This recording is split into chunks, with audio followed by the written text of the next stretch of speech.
Harleen Quinnzel. I'm Joan Leland. Hi, Joan. Call me Harley. Everyone does. I must admit, I was surprised you wanted to intern here at Arkham. Well, I've always had an attraction for extreme personalities. They're more exciting, more challenging. And more high profile? You can't deny there's an element of glamour to these super criminals. I'll warn you right now. These are hardcore psychotics. If you're thinking about cashing in on them by writing a tell-all book, think again.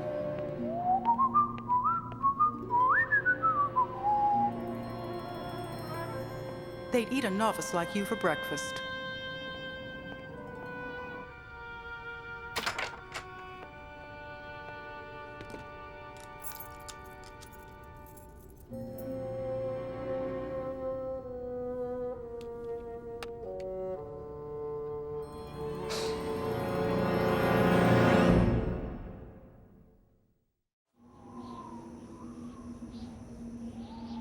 Care to tell me how this got in my office?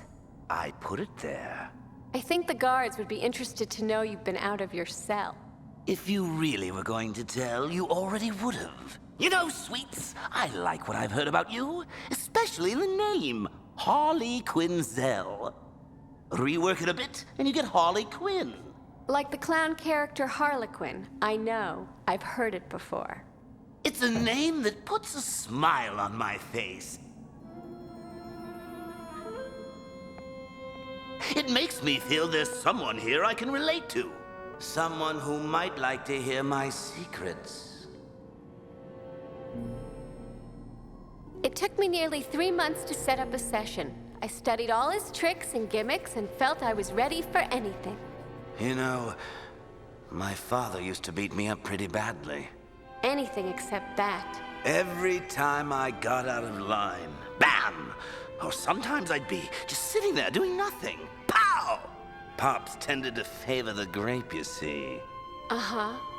There was only one time I ever saw Dad really happy. He took me to the circus when I was 7. Oh, I still remember the clowns running around, dropping their pants.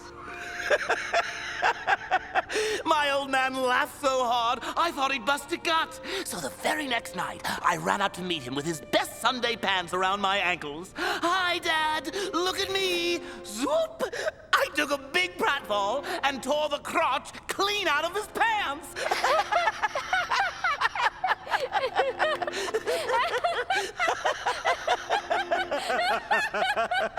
And then he broke my nose. But hey, that's the downside of comedy. You're always taking shots from folks who just don't get the joke. Like my dad, or Batman. It soon became clear to me that the Joker, so often described as a raving homicidal madman, was actually a tortured soul crying out for love and acceptance.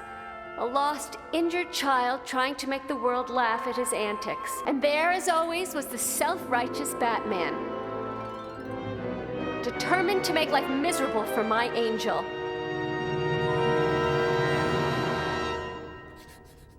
Yes, I admit it. As unprofessional as it sounds, I had fallen in love with my patient. Pretty crazy, huh? Not at all.